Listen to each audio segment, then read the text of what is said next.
सर्वप्रथम आपल्या सगळ्यांचं मनापासून स्वागत करते। खरं तर काल ही पत्रकार परिषद करण्यासंदर्भामध्ये मी येणार होते, परंतु मी तमिळनाडूला असल्यामुळे मी आज ही पत्रकार परिषद करते। पण काल मी ऐकलं खूप चॅलेंजेस, ओपन चॅलेंजेस दिले झाले की आमच्याशी येऊन तुम्ही चर्चा करा, आम्ही चर्चा करायला तयार आहोत। मग अजून एका आमदार महोदयाने सांगितलं की अरे चर्चा त्या लेवलला व्हायला पाहिजे, तर एकदा ती लेवल पण ठरवली गेली पाहिजे अशी माझी सगळ्यांना सांगणं आहे। पण नक्की दुःख कशाचं झालं, नक्की कुठल्या गोष्टीचा त्रास झाला, हा माझा सगळ्यात महत्त्वाचा प्रश्न आहे। कारण खरं तर देशभरामध्ये मोदी है तो मुमकिन है ह्या प्रतिमेला तडा गेला ह्याचं दुःख झालं, की डिलिमिटेशन बिल नाही होऊ शकलं याचं दुःख झालं, की संविधान जिंकलं याचं तुम्हाला आता या ठिकाणी आत्मचिंतन करावं लागेल। कारण ज्या तऱ्हेने आपण बघितलं असेल त्या दिवशी हे बिल ज्या वेळेला पास झालं त्यावेळेला लोकशाहीचा विजय झाला आणि जी मतं सन्माननीय खासदारांनी त्या ठिकाणी दिली। आणि मला एक गोष्ट सांगायचं आहे की सातत्याने एक भ्रम या ठिकाणी निर्माण करण्याचं काम चाललेलं आहे। भ्रम असा निर्माण केला जातो की नारी शक्ती वंदन अधिनियमाला त्या ठिकाणी जो आहे तो विरोध झाला। मला तर एक या ठिकाणी गोष्ट सांगायला पाहिजे की नारी शक्ती वंदन अधिनियम 2023लाच पारित झाला। त्यावेळेला जर आपण बघितलं असेल तर तो बहुमताच्या जोरावर त्यावेळेला पास झाला, फक्त 2च लोकांनी त्याला विरोध केला। मग ते विधेयक पारित झालेलं असताना राष्ट्रपती महामहिम राष्ट्रपतींची त्याच्यावर सही झालेली असताना आपण बघितलेलं आहे की मोठ्या प्रमाणामध्ये एक काहीतरी भ्रम निर्माण करण्याचं काम काही लोकांच्या माध्यमातून चाललेलं आहे। यावेळेचं ज्या विधेयकाला विरोध झाला त्याच्या मागची कारणं आहेत। कारण महिला विधेयकाला कोणी विरोध नाही केला कारण ते ऑलरेडी पास झालेलं आहे, पण त्याच्या नावावरती त्याला ढाल करून त्याचा चेहरा समोर करून महिलांचा चेहरा समोर करून त्याच्यामागे जे डिलिमिटेशनचे बिल आलं होतं आणि जी एक वेगळी त्या ठिकाणी एक काय म्हणतात तुम्ही त्याला दबाव तयार करण्याचं काम चाललं होतं, विरोधकांना कोंडीत पकडण्याचं काम चाललं होतं, डिलिमिटेशन करायला विरोधक विरोध करतील म्हणून महिला विधेयक त्या ठिकाणी आणण्याचं काम झालं होतं। त्याला त्या ठिकाणी विरोधकांनी आम्ही सगळ्यांनी सांगण्यात आलं की बाबा महिला विधेयक तुम्ही आजच्या जाणा, या 543 पैकी 33% महिलांना आरक्षण मिळालं पाहिजे ही आमची भूमिका आहे। आम्ही लगेच त्या ठिकाणी हे विधेयक मंजूर करायला तयार आहे। अगोदर जे विधेयक पास झाले 2023चं ज्याचा मी उल्लेख पण केला संसदेमध्ये की मल्लिकार्जुन खरगे साहेबांनी आणि सोनिया गांधीजींनी सांगितलं होतं की 2024 पासून हे लागू करा। जर हे 2024ला लागू झालं असतं तर विधानसभेमध्ये आणि लोकसभेमध्ये आज आमच्याबरोबर आम्ही 74 महिला आहोत, 180 महिला त्या संसदेमध्ये असतो आणि कायदे मंडळात काम करू शकलो असतो। आता भाजपाची भूमिका ही काय सगळ्यांना माहिती आहे। मनुस्मृतीला मानणारे जे आहेत ते आता स्त्रियांबद्दल बोलत आहेत। कालपर्यंत स्त्रीच्या ज्या विविध आपल्याला माहिती आहे की आंदोलनं झाली, मग क्रांतिज्योती सावित्रीबाई फुलेंपासून आपण बघितलं असेल की कोणी त्यांना विरोध करण्याचं त्या ठिकाणी मनुवादाच्या माध्यमातून काम केलं। आज या ठिकाणी मला सांगायला पाहिजे की या आपल्या सगळ्यांना एक गोष्ट समजायला पाहिजे की ही मी आणलेली आहे ह्याचा काही अभ्यास तुम्ही लोकांनी केला पाहिजे की 2002ला अरुण जेटलींनी काय भाषण केलं, 72-73 मध्ये जे आहे ते सोमनाथ चटर्जी असतील किंवा इतर मोठी मंडळी असतील, भंडारे साहेब असतील, या सगळ्यांनी काय ह्याच्यामधून सांगितलेलं याच्यामध्ये यांनी सांगितलं की ज्या तऱ्हेने आपल्याला माहिती अनुसूचित जाती जमातीचे प्रतिनिधित्व असेल, त्यांच्या आरक्षणाबाबतीमध्ये असेल, तालांतराबाबतीमध्ये असेल, त्याच्यामध्ये गॅरी मॅन्डनच्या बाबतीमध्ये बोलण्याचं काम झालं आहे। आणि या सगळ्या माध्यमातून हा प्रश्न निर्माण केला की जो असमतोल होतो तो असमतोल टाळला गेला पाहिजे। आणि तत्कालीन त्यावेळेचे केंद्रीय मंत्र्यांनी म्हणजे कायदे मंत्री म्हणून अरुण जेटलींनी 2002ला हे मान्य केलं होतं। मग आजच अशी काय परिस्थिती झाली ज्यावेळी तुम्ही जातीय जनगणना केलेली नाही, ज्या वेळेला तुम्ही डिलिमिटेशन संदर्भामध्ये त्या ठिकाणी तुमची भूमिका नाही। मला तर मुख्यमंत्र्यांना प्रश्न विचारायचा आहे। खरं तर ते म्हणाले सगळ्यांना चॅलेंज करतो, जास्त चॅलेंज करू नका, आपण महाराष्ट्राबद्दल पहिलं तर बोलूया। महाराष्ट्रामध्ये मुख्यमंत्र्यांना माझा पहिला प्रश्न आहे की आपण महिलांबद्दल बोलताय, आपण सांगताय की आम्ही हे करू आम्ही ते करू ओपन चॅलेंज करू। मी त्यांना विचारू इच्छिते की आपण सर्वांनी मिळून या विधिमंडळामध्ये कायदा पारित केला, तसं नाव आहे शक्ती कायदा। जवळपास 3 वर्ष झाली हा शक्ती कायदा महामहिम राष्ट्रपतींच्याकडे आहे, तो त्या ठिकाणी पडू नये, त्याच्यावर एक स्वाक्षरी होणं खूप आवश्यक आहे। डबल इंजिन सरकारमध्ये तुम्ही आहात। पहिला तर माझं तुम्हाला सांगणं आहे की तुम्ही तो कायदा जो आहे तो त्वरित त्या ठिकाणी पारित करण्याचं काम करा। दुसरं माझं त्यांना सांगणं आहे की आम्ही बघितलं आता मुंबई महानगरपालिकेचे राजा रेहबर आले, तुम्हाला माहिती आहे की 50% आरक्षण देण्याचं काम जर कुणी केलं तर मी उत्तर देताना सांगितलं संसदेमध्ये भाषण करताना की खरं तर आपण जर बघितलं तर 2014 पूर्वी म्हणजे भाजपाचं आणि मोदी सरकार येण्यापूर्वी जवळपास 17 राज्यामध्ये 50% स्थानिक स्वराज्य संस्थांमध्ये आरक्षण झालं होतं आणि 2014 नंतर 6 राज्यामध्ये त्या ठिकाणी 50% स्थानिक स्वराज्य संस्थांमध्ये आरक्षण झालं। हे यासाठी मी सांगते की 33% आरक्षण जे आहे ते भारतरत्न राजीव गांधीजींनी आणलं. सोनियाजींच्या माध्यमातून आपल्या सगळ्यांना माहिती असेल की पृथ्वीराज चव्हाण साहेब महाराष्ट्राचे मुख्यमंत्री असताना आपण 50% आरक्षण महाराष्ट्रात आणलं. आज 50 नाही तर 50पेक्षा जास्त टक्के महिला मुंबई महानगरपालिकेत आणि इतर महानगरपालिकेत आणि पंचायत राज्यामध्ये आहेत. पण आज मला सांगायला पाहिजे, देवेंद्र फडणवीस साहेब, मुंबई महानगरपालिकेमध्ये ज्या ठिकाणी 50% महिला आहेत, तुम्ही महिलांना सांगताय की महिलांच्या आरक्षणाबाबत काँग्रेसची भूमिका. आम्ही तुम्हाला प्रश्न विचारू इच्छिते की तुम्ही त्या ठिकाणी सत्ताधारी पक्षांच्या महिलांना आणि ज्या त्या ठिकाणच्या असलेल्या सगळ्या नगरसेवकांना तुम्ही जे आहे ते 2 कोटी रुपये दिले, पण जे काँग्रेसचे नगरसेविका आहेत किंवा नगरसेवक आहेत किंवा त्या ठिकाणी उद्धव बाळासाहेब ठाकरेंचे जे नगरसेवक आहेत, ज्यांची संख्या जवळपास 90पेक्षा अधिक आहे, अशा नगरसेवकांना तुम्ही फक्त 25 लाख दिले. तिथे 50% महिला नाही आहेत का? मग महिलांशी हा दुजाभाव नाही आहे का? माझा प्रश्न असा आहे की तुम्ही सत्ताधारी पक्षाला, MIMला, समाजवादीला 2-2 करोड रुपये दिले आणि आमच्या नगरसेविकांना 25 लाख रुपये दिले, ज्याच्यामधले पण मला वाटतं 30 की 40% हे त्यांचे GSTला त्या ठिकाणी जाणार आहेत. त्यामुळे मतदारसंघात ह्या महिला काम कसं करणार? तुम्ही महिला सक्षमीच्या गोष्टी करता, तुम्ही शक्ती कायदा 3 वर्षामध्ये पारित करू शकला नाही, तुम्ही महिला सक्षमीकरणाच्या गोष्टी करता आणि तुम्ही त्या ठिकाणी महिला नगरसेवकांना फंड देऊ शकला नाही. आजही मला एक प्रश्न सगळ्यांना विचारायचा आहे की पंकजा मुंडे असतील किंवा वर्षा गायकवाड असतील, यांच्याशी जे अधिकारी त्या ठिकाणी जे आहे ते उद्धटपणे वागतात, त्यांच्याशी जे त्या ठिकाणी आम्ही पण लोकप्रतिनिधी आहोत, 5-5 वेळा निवडून आलेले आहेत. मुख्यमंत्र्यांच्या संदर्भामध्ये मला सांगायचं की मुख्यमंत्र्यांनी त्यांची बदली का केली नाही किंवा त्यांच्यावर कुठल्याही तऱ्हेची कारवाई का केली गेली नाही? आम्ही कोणाचे प्रश्न मांडतो? आम्ही त्या ठिकाणी लोकांचे प्रश्न घेऊन त्या ठिकाणी गेलो होतो. एका अधिकाऱ्याला आम्ही सांगितलं की तुम्ही हे जे काम चालू आहे हे इलिगल आहे. ते आम्हाला उलट सांगतात की धारावी पूर्ण इलिगल आहे. अशा अधिकाऱ्याबद्दल आमदार महोदया बोलतात, पण दुर्दैवाने त्या आमदार महोदयांचं पण ऐकलं जात नाही, खासदारांचं ऐकलं जात नाही, तर मंत्री महिला सुरक्षित नाहीत. त्या ठिकाणी आम्ही काय बोलायचं? आणि चौथा माझा मुख्यमंत्र्यांना सगळ्यात महत्त्वाचा प्रश्न आहे की महाराष्ट्रामध्ये मी एक गोष्ट सातत्याने ऐकली आहे, जेव्हा पण कुठली महिलांबद्दल त्या ठिकाणी घटना होतात, दुर्दैवी शोषण होतं महिलांचं. कारण मी केंद्राबद्दल ऑलरेडी संसदेमध्ये बोलले आहे, कारण मला माहिती आहे खेळाडूंबद्दल आपल्याला माहिती आहे. खेळाडूंनी रामलीला मैदानावर त्या ठिकाणी आंदोलन केलं, त्यावेळेला त्यांना फरफटत नेणारी मंडळी कोण होती, त्याच्या मागे म्हणजे कोणाचं त्या ठिकाणी शह होता, राष्ट्र आहे, त्या व्यक्तीचा पुन्हा सन्मान करणारी कोण होती, बिल्कोस बानोच्या बलात्कारांचा सन्मान करणारी मंडळी कोण होती, कुलदीप सिंग सेंगर कोण होता, उन्नाव असेल, त्या ठिकाणी हाथरस असेल, कथुआ असेल किंवा मणिपूरमध्ये झालेल्या महिलांवरचं असेल, ह्याच्यामध्ये कोण मंडळी आहे? पण मी महाराष्ट्राच्या बाबतीत बोलू इच्छिते. महाराष्ट्रामध्ये मी एक या ठिकाणी ऐकले की ज्या ज्या वेळेला अशा महिलांचं शोषण होतं त्या वेळेला, आता आपण मधल्या काळामध्ये नाशिकची केस बघतोय जी सध्या चालू आहे, जिचे व्हिडिओ बाहेर येतात. दुर्दैवाने मी त्या दिवशी पण पत्रकार परिषद घेऊन मी बोलले होते की हे व्हिडिओ बाहेर येता कामा नये, यासाठी तुम्हाला काय तुम्ही कारवाई करताय? कारण तेजस्विनी सातपुतेंनी सांगितलं की असे व्हिडिओ बाहेर येणार नाही, यासाठी परिपत्रक काढलं, पण दुर्दैवाने ते व्हिडिओ बाहेर येतात. मी प्रत्येक वेळेला ऐकलं, मी बदनापूर ऐकलं, मी नाशिकच्या वेळेला ऐकतं आणि इतरही वेळेला मी सातत्याने ऐकले महाराष्ट्राच्या मुख्यमंत्र्यांचं, कारण तेच होम मिनिस्टर आहेत. याच्यावरती खूप मोठा बॉम्ब निघणार, मोठे मासे गळाला लागणार, त्यांच्यावरती कारवाई होणार. मला महाराष्ट्रातल्या पत्रकारांनी सांगावं की किती मोठ्या लोकांवर कारवाई झाली. या खरात प्रकरणामध्ये इतक्या दिवस झाले आपण हे चर्चेमध्ये आपण ऐकतोय, याच्यामध्ये किती लोकांना बोलवलं गेलं, कोण मोठा नेता त्या ठिकाणी ज्याच्याबद्दल एवढे CDR आणले, CDR बरोबर की चूक कोणी आणले, कसं कोण आणले, कुठून आणले, ह्याच्यावर चर्चा झाली. पण CDR मध्ये ज्यांची नाव आली त्यांच्यावर किती कारवाई झाल्या, त्यांच्याची किती चौकशी झाली? महाराष्ट्रामध्ये ज्या महाराष्ट्राला आपण जसं सांगतो की राजमाता जिजाऊ, क्रांतिज्योती सावित्रीबाई फुले, पुण्यश्लोक अहिल्याबाई, माता रमाईंचा महाराष्ट्र आहे, त्या महाराष्ट्रामध्ये मला अपेक्षा आहे. खरं तर आज आपण बघतो की त्यांचे जवळपास 21 राज्यामध्ये जे आहेत ते मुख्यमंत्री आहेत. किती महिला मुख्यमंत्री भाजपाने केल्या? आज मला सांगावं की भाजपची प्रदेशाध्यक्ष महिला होऊ शकते का राष्ट्रीय? काँग्रेस पक्षाने 5 महिलांना त्या ठिकाणी अखिल भारतीय काँग्रेसचे अध्यक्ष केलं. मी नाव सुद्धा त्यावेळी घेतली. ॲनी बेसंट असतील, नेलिसेन गुप्ता असतील, सरोजिनी नायडू असतील, इंदिरा गांधी असतील, सोनिया गांधी असतील, 5 महिलांना त्या ठिकाणी मुख्यमंत्री करण्याचं काम केलं. आमच्यासारख्या महिलांना प्रदेशाध्यक्ष करण्याचं काम केलं. राष्ट्रपती म्हणा, महामहिम राष्ट्रपती आपल्या सगळ्या पहिल्या झाला त्या महाराष्ट्राच्या सुकन्या प्रतिभाताई पाटील बनल्या. आज मला प्रश्न आहे की द्रौपदी मुर्मूंना बनवलेले आदिवासी महिलांना तुम्ही त्या ठिकाणी महामहिम राष्ट्रपती बनवलं आणि काय केलं त्यांच्याबरोबर?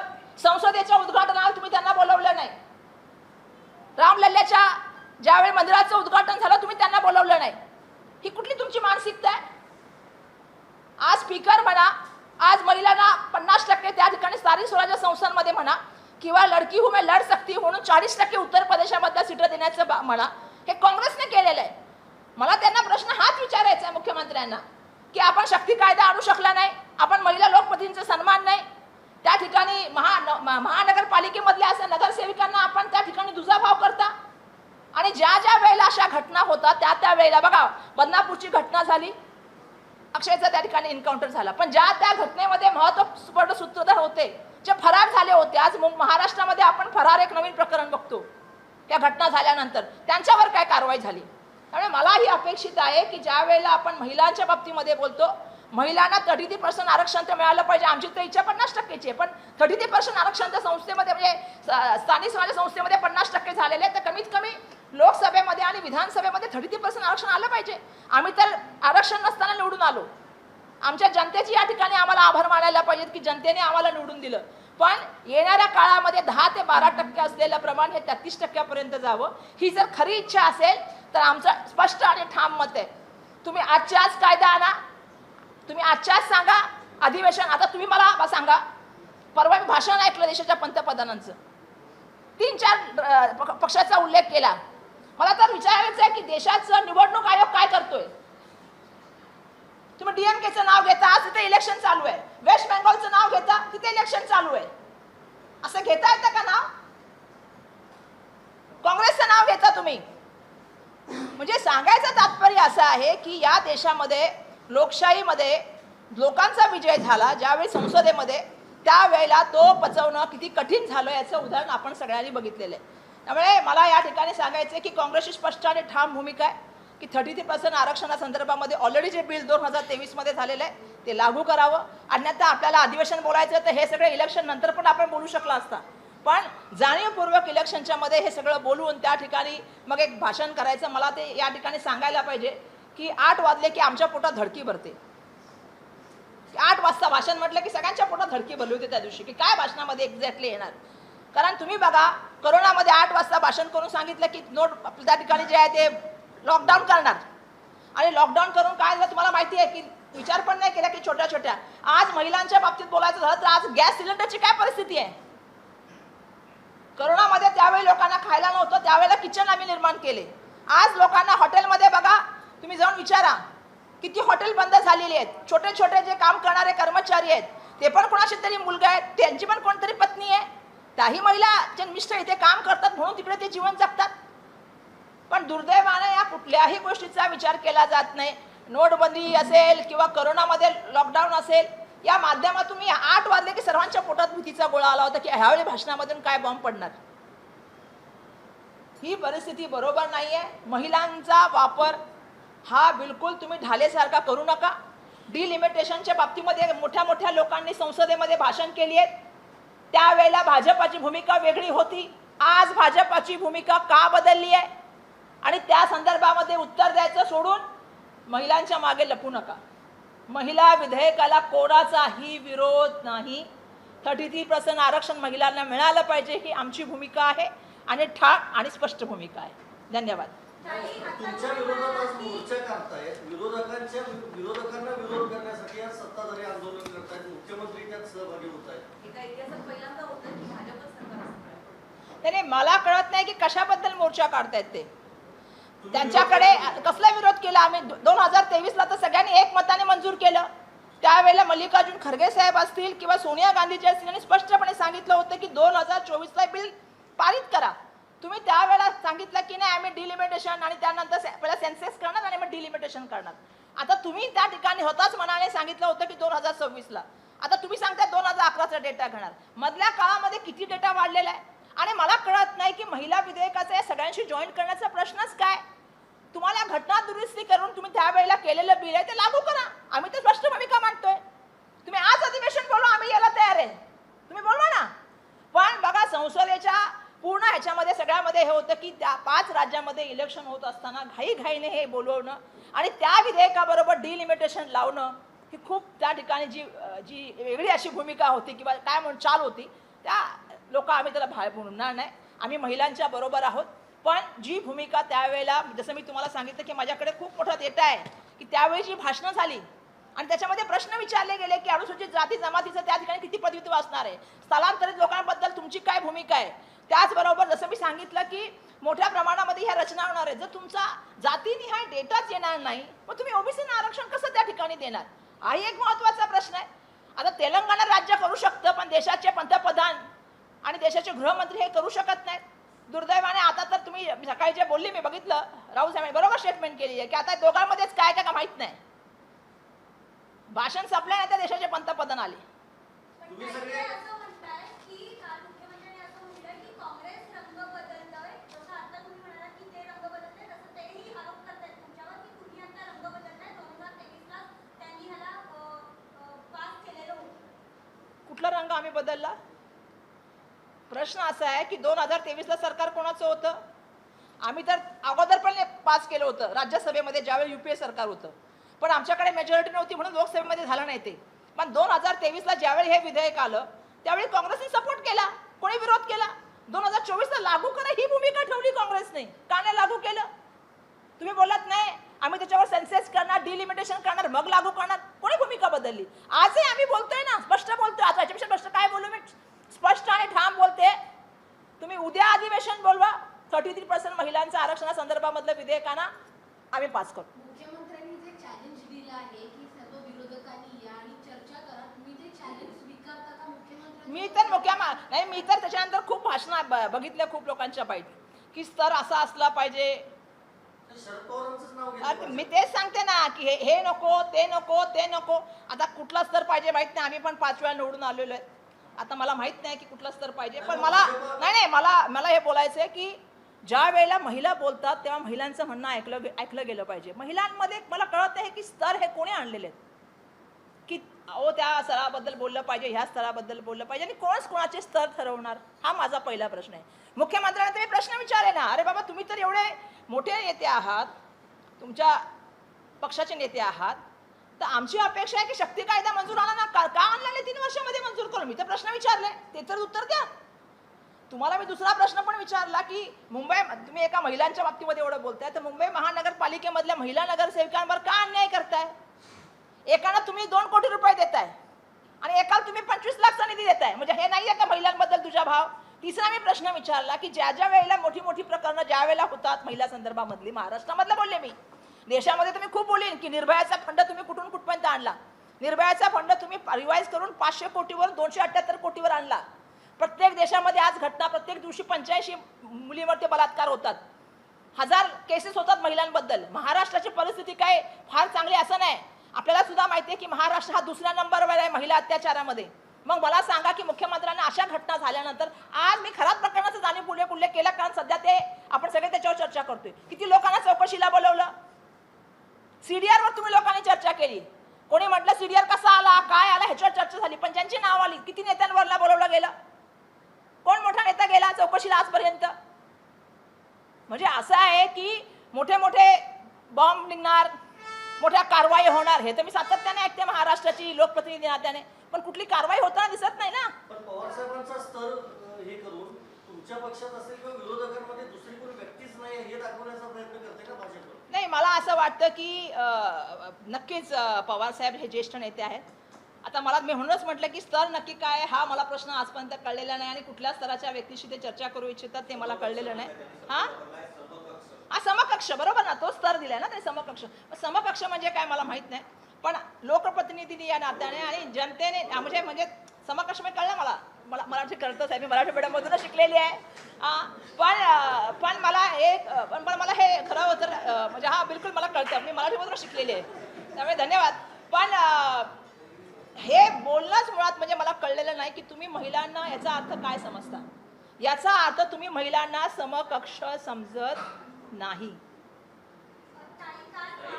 बरोबर आहे ना, माझं बरोबर आहे ना? महिलांना तुम्ही समकक्ष समजत नाही. जर महिला 5 वेळा निवडून आली, महिला निवडून येते, तर समकक्ष व्हायला काय, म्हणजे मला नाही कळलं अजून काय पाहिजे.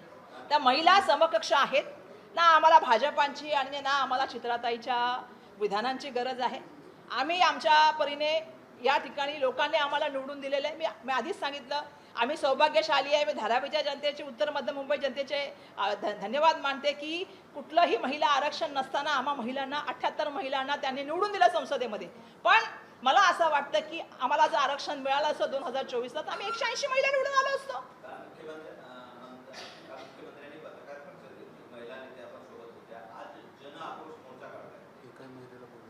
मला त्यांनी सांगितलं की एकाही महिलेला त्या ठिकाणी बोलू दिलं गेलं नाही.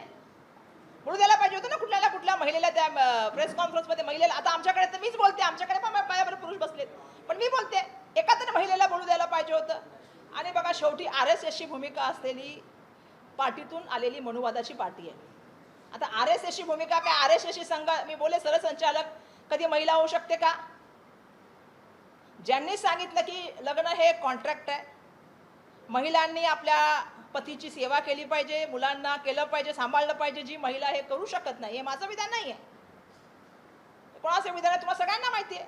जर ही भूमिका RSSच्या प्रमुखांची असेल आणि जे स्वतः RSSच्या माध्यमातून शिकतात त्यांची भूमिका काय असू शकते? त्यामुळे मनुवादाचा वाद किंवा मनुस्मृतीचा उदो करणाऱ्यांकडून आपण काय अपेक्षा करणार? नाही, तुम्हाला पटतंय का की महिलांना समकक्ष न बोलणं? तुम्ही पण महिला या ठिकाणी बसलेल्या आहेत.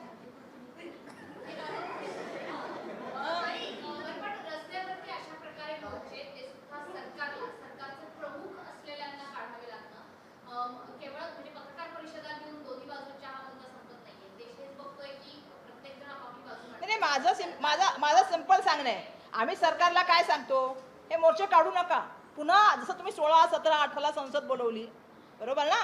पुन्हा एक संसद बोलवा ना आणि 33% आरक्षणाचं बिल करा, आम्ही तुमच्याबरोबर पास करून टाकू. चला, आम्ही कुठे विरोधामध्ये आहे बिलाच्या? 23ला पण आम्ही सपोर्टमध्ये होतो, 26ला पण आम्ही सपोर्टमध्ये. कशाबद्दल मोर्चे काढताय? तुम्ही अधिवेशन बोलवलं, 5 राज्याच्या निवडणुका चालू असताना अधिवेशन बोलवलं. मी म्हणून म्हटलं की निवडणूक आयोग आहे की नाही. ज्ञानेश्वर कुमारजी कुठे आहेत? ज्यांना महिलांच्या बाबतीमध्ये त्यांची पण एक भूमिका मी बोलणार होते खरं तर, की त्यांनी पण सांगितलं की महिलांचे फोटो काढले नाही गेले पाहिजे, हे नाही. कुठे आहेत ते? मला सांगा, निवडणुका चालू असताना संसदेमध्ये भाषण होणं, त्याच्यानंतर पुन्हा एक देशाच्या पंतप्रधानांचं भाषण होणं, काय चाललंय आपण? नाही, माझं म्हणणं आहे की मुख्यमंत्र्यांना तुम्ही आमच्या माध्यमातून सांगा, संसदेमधले आम्ही खासदार आहोत, त्यांना सांगा की देशाच्या पंतप्रधानांशी बोलून घ्या, एक संसदेमध्ये अधिवेशन बोलवा, 1 दिवसाचं, 1 तासाचं बोलवा, 1 तासाचं बोला, बिल पास करून घ्या. चला. 1 कोटी महिलांच्या सह्या घेणारे मुख्यमंत्री असं ते काल म्हणाले की आम्ही काहीही करून लागू करून घेणारच आणि ते पण जनतेत. अरे पण ते अगोदर 2023ला मंजूर आहे, ते लागू झाले, त्याच्या महामहिम राष्ट्रपतीची सही झाली, आता कशावर घेणार आहे?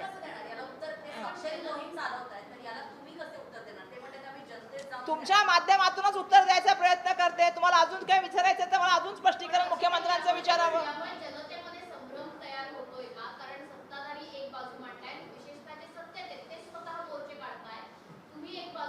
नाही, मला कळत नाही ते मोर्चे कशाबद्दल काढतात? तुम्ही विरोध केला म्हणून. कुठे विरोध केला? कशाबद्दल विरोध केला? त्यांचा आरोप आहे महिला 2023ला विरोध केला. 2023ला एकमताने मंजूर झालेलं आहे. कायदा कसा मंजूर होतो याचं ज्ञान तर त्यांना असावं, कारण ते ॲडव्होकेट पण आहेत, त्यामुळे झालेला ऑलरेडी कायदा. आणि मला वाटतं की त्या दिवशी देशाच्या पंतप्रधानांचं भाषण ऐकल्यानंतर आम्ही खालच्या कमेंट पण वाचल्या. तुम्ही पण वाचल्या.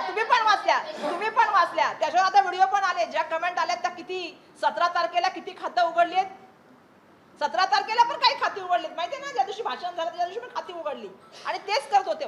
त्यामुळे जनतेला सगळं माहिती आहे. माझी जनतेला सुद्धा आव्हान आहे की सत्यता समजून घेतली पाहिजे. हे बिल अगोदर 2023ला पास झाले, ते लागू करावं, ही 2024ला ही आमची भूमिका होती. आजही तुम्हाला पुन्हा बिल करायचं असेल, आम्ही स्पष्ट आणि ठाम भूमिका मांडतो. 1 दिवसाचं अधिवेशन आज बोलवा, आम्ही यायला तयार आहे.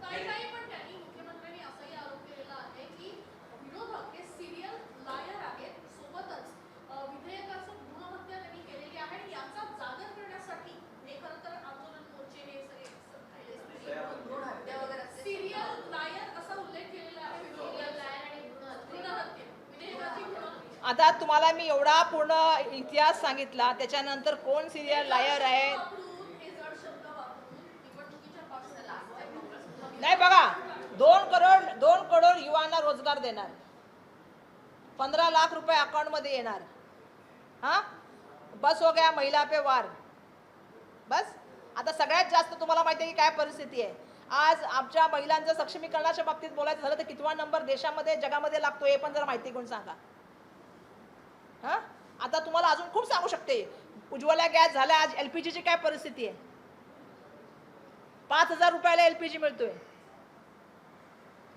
मी नेहमी म्हणते की पहिल्यांदा मी असं सरकार बघितलंय की ज्या वेळेला आपत्ता येते, ज्यावेळी संकट येतं, त्यावेळी समाधान आणि कुठलीही उपाययोजना न देता लोकांना लाईनमध्ये उभं करणारं सरकार म्हणजे हे सरकार आहे. खोटं बोलायचं आणि किती रटून बोलायचं, याला पण काहीतरी. मी म्हणून मगाशी पण बोलले की प्रत्येक वेळेला घटना होते, मोठा बॉम्बस्फोट होणार आहे, मोठी कारवाई होणार आहे. मला पत्रकारांनी सांगावं किती महाराष्ट्रामध्ये मोठ्या कारवाई झाल्या, किती मंत्र्यांवरती कारवाई झाल्या.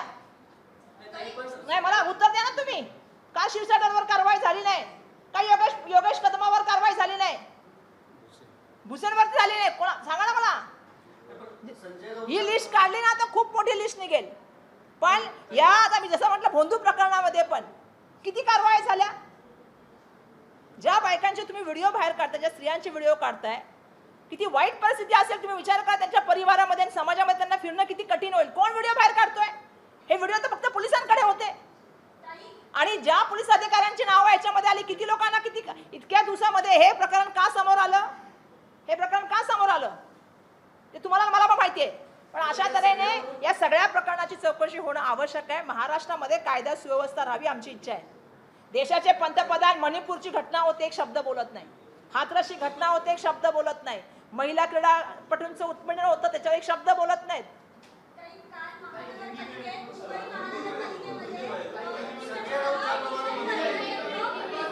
अभी हिंदी में एक प्लीज.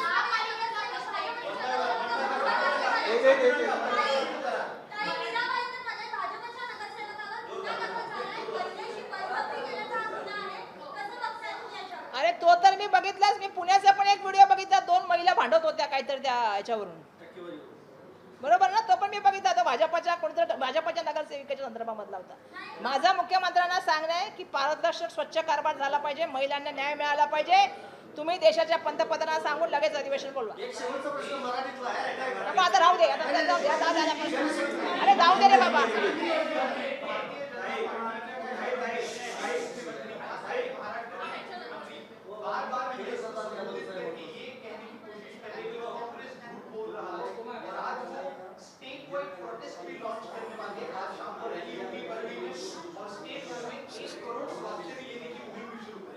देखिए, जिस तरह मैंने भी कल सुना कि बहुत चैलेंज हो रहे हैं, लेकिन वो भी समकक्ष लोगों से वो बात करने वाले हैं.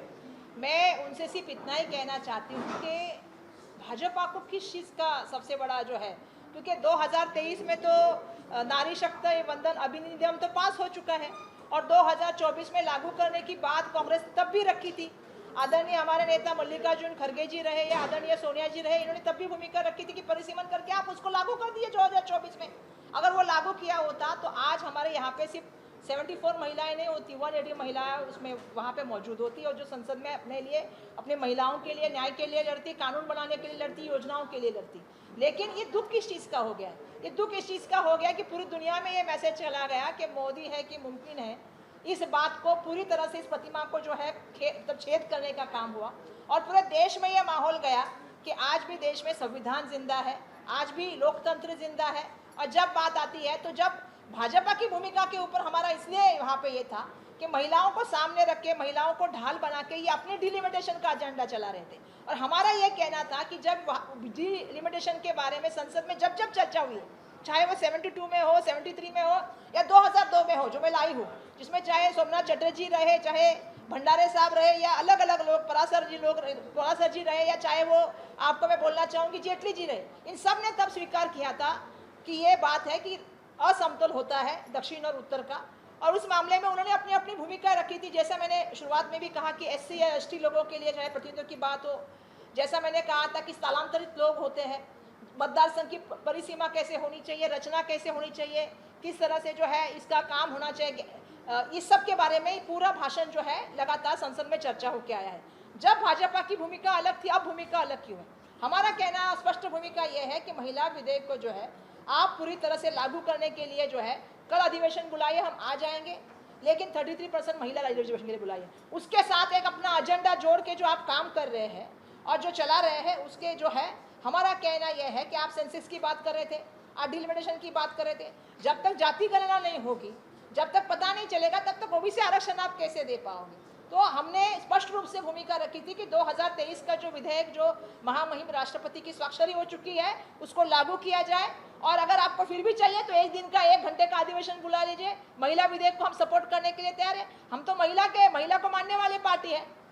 आप सोचिए, एनी बेसेंट जी 1917 को जो है वो पहली हमारी अखिल भारतीय कांग्रेस की अध्यक्षा बनी। सरोजिनी नायडू से लेके नेली सेन गुप्ता से लेके इंदिरा गांधी और सोनिया गांधी तक 5 हमारी अध्यक्षा हुई। भाजपा की कोई अध्यक्षा हुई? महामहिम राष्ट्रपति, स्पीकर, मुख्यमंत्री, आप बोलिए प्रदेशाध्यक्ष, ये कांग्रेस पार्टी की देन है। 40% महिलाओं को उत्तर प्रदेश में टिकट देने का काम कांग्रेस पार्टी ने किया है। और जो मनुस्मृति को मानते हैं, मनुवाद को उदो उदो करते हुए, उन्होंने क्या किया महिलाओं के साथ? महामहिम राष्ट्रपति आपको मालूम है द्रौपदी मुर्मू जो है, उनको ना संसद के ओपनिंग के लिए बुलाया, ना रामलला के मंदिर के ओपनिंग के लिए बुलाया। ऐसे क्यों किया? तो आपकी मंशा क्या है और आपकी भूमिका क्या है सबको पता है। जो महिलाएं थी सबको बाजू में करने का काम हुआ है। तो हमारा इतना ही कहना है कि अगर आपको सच में ये विधेयक पे ये करना है तो आपने 2023 में जो विधेयक किया है उसको आप लागू कर दीजिए। नहीं तो आप अभी इतने राज्यों के निवडणुकी के चुनाव के बीच में आपने बुला लिया। चुनाव आयोग मुझे पता नहीं क्या कर रहा है भारत का। जिस तरह से भाषण होता है, जिस तरह से राज्यों का जिक्र होता है, वहां के पार्टियों का जिक्र होता है, गलत है। वहां पे इलेक्शन चल रहा है, इलेक्शन पारदर्शिता से होना चाहिए। दुर्भाग्यवश जिस तरह से चल रहा है, अगर आपको सच में करना है कल अधिवेशन बुलाइए। हमारी ठाम भूमिका है कि हम आरक्षण देंगे, आरक्षण के साथ करेंगे। मुख्यमंत्री ने कहा है कि प्रधानमंत्री ने काफी सोच समझ के डिसीजन लिया है, क्योंकि उनके हिसाब से हर स्टेट की सीट्स 50% से बढ़ेगी। बट कल प्रणीति शिंदे आई थी खासकर, उन्होंने कहा कि इसका जो वर्णन है वो 2023 के बिल में कहीं था नहीं। देखिए 2023 का जो बिल था वो पूरा महिला के ऊपर था, नारी शक्ति वंदन अधिनियम।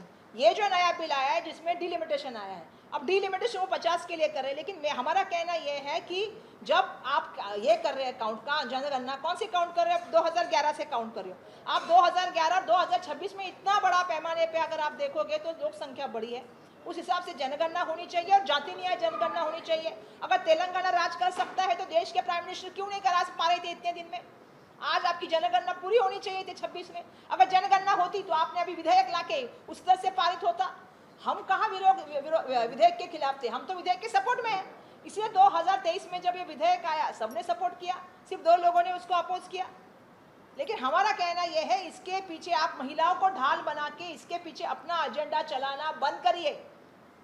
जैसे कल प्रियंका जी ने उनकी प्रेस कॉन्फ्रेंस में कहा, आपने सुना होगा कि अमित शाह बार बार कह रहे कि आपके बाल सफेद हो जाएंगे, लेकिन आप ये साइड में नहीं आ पाओगे। क्यों?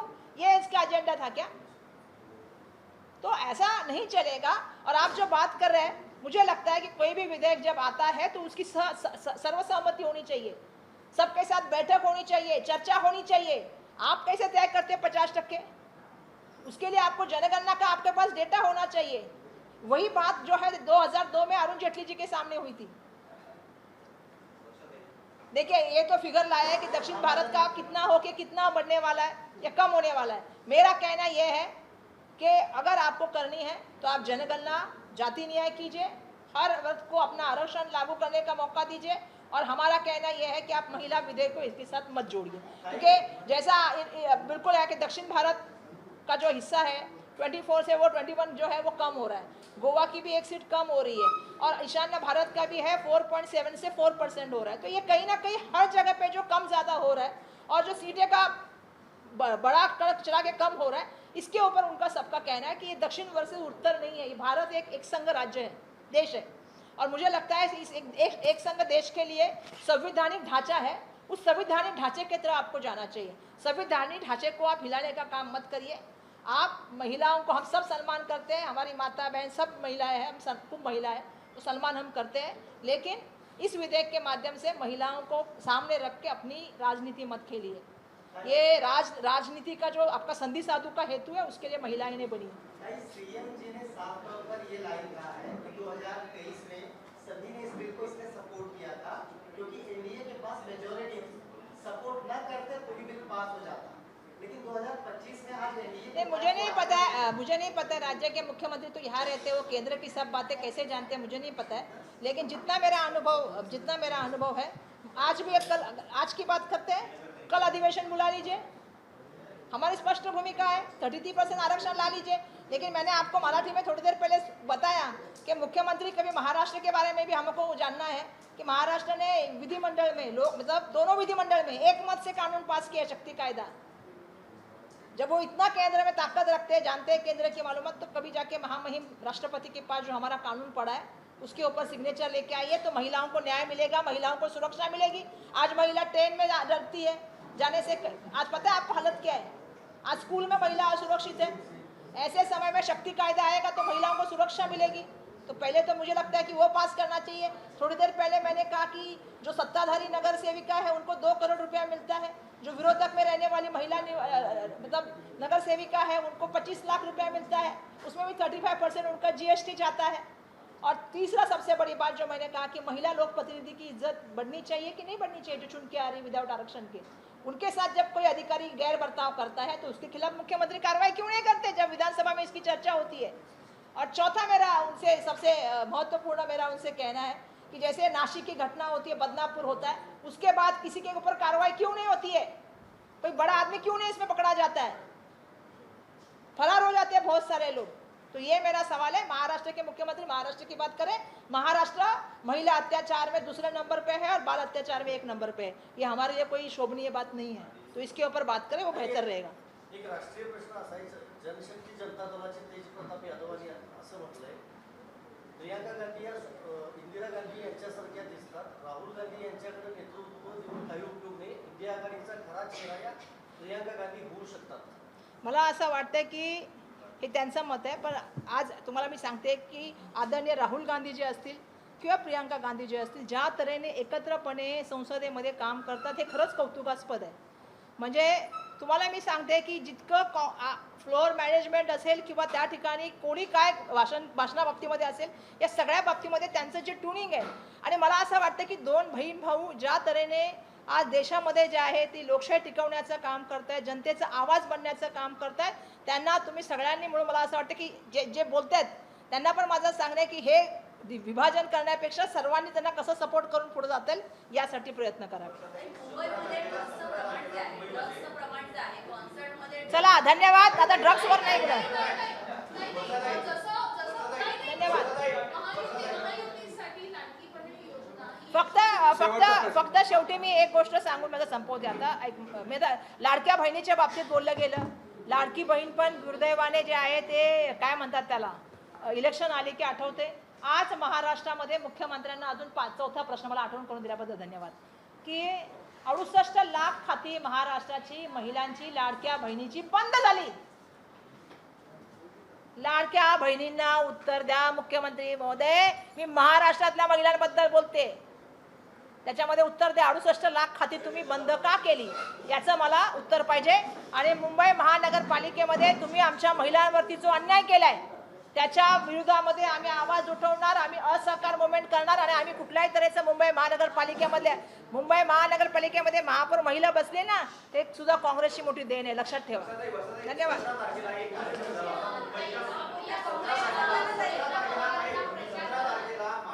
चांगलं आहे ना।